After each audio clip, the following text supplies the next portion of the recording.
Bonjour et bienvenue à l'émission L'heure de la bonne nouvelle.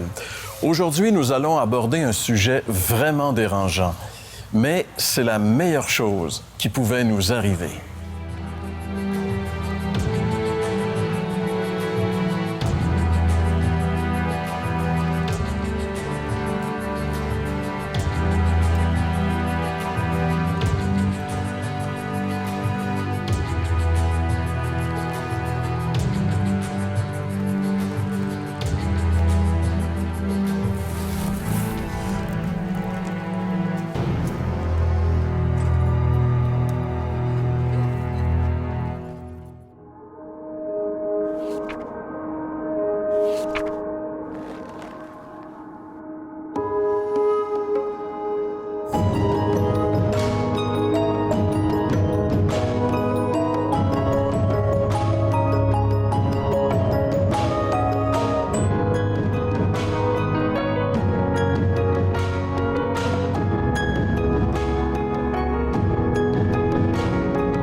Aujourd'hui, on aborde un sujet qui est un peu dérangeant. On parle de la crucifixion de Jésus, Jésus crucifié.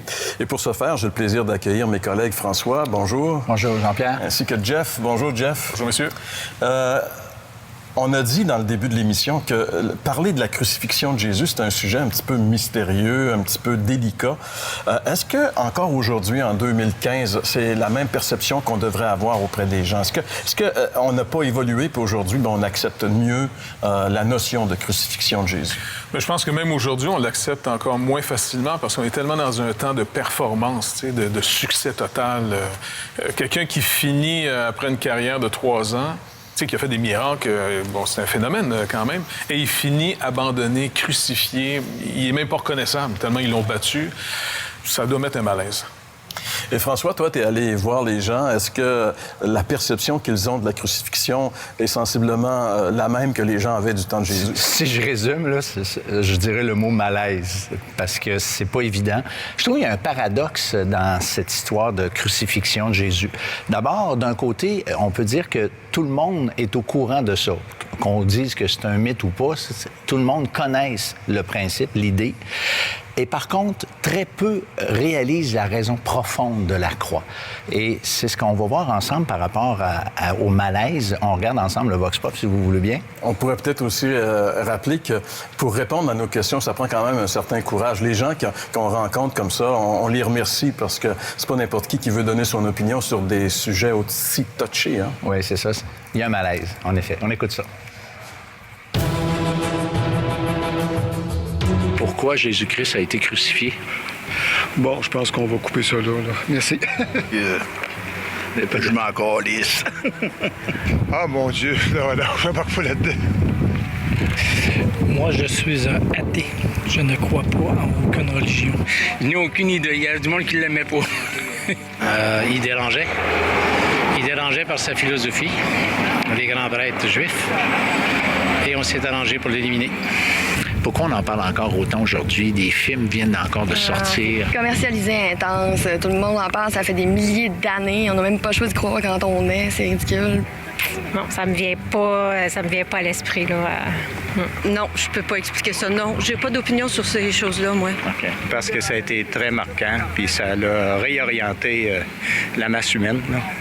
Ça s'en allait tout de travers, puis ça prenait pas des bonnes tangentes, à mon avis. On remercie vraiment les gens qui répondent à notre question. On sait qu'on n'a pas souvent des questions très faciles, puis on aborde des sujets qui sont pas communs. Hein, lorsqu'on parle de la crucifixion de Jésus, c'est sûrement pas un sujet qui fait partie du dialogue quotidien des gens. Donc, on peut voir quand même à travers la réaction du Vox Pop, François, que ça jette vraiment un mal à l'aise. Hein. Les gens étaient mal à l'aise de répondre à la question. C'est clair. Écoute, Jean-Pierre, pour le bénéfice de nos auditeurs, quand je faisais le Vox Pop, normalement, je faisais 2 questions à la fois, dans le sens 2 émissions à la fois.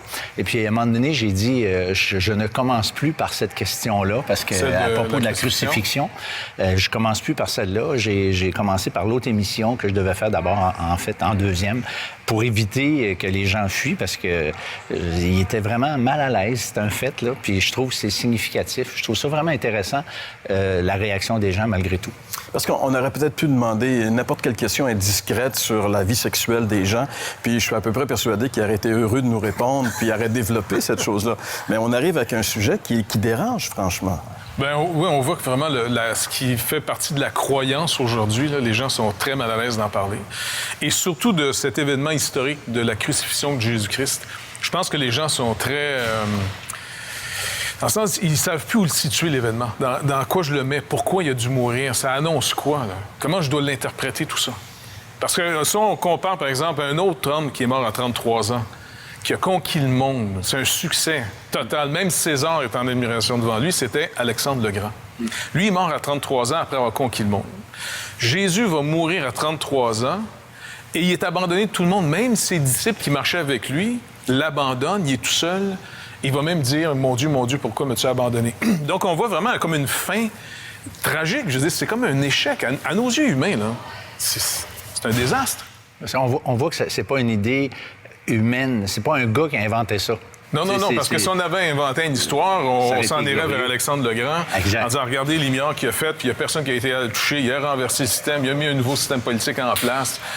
C'est ça qu'on aurait raconté. Mais comment l'histoire la plus déterminante de toute l'histoire humaine finit en catastrophe? C'est une catastrophe. Alors, comment se fait-il que, justement, la crucifixion de Jésus soit un sujet qui dérange tant et qui est si difficile à saisir? Eh bien, c'est à cette question que nous allons répondre au retour. Vous avez des questions ou des commentaires sur ce que vous venez d'entendre? Contactez-nous par téléphone ou réagissez sur les médias sociaux.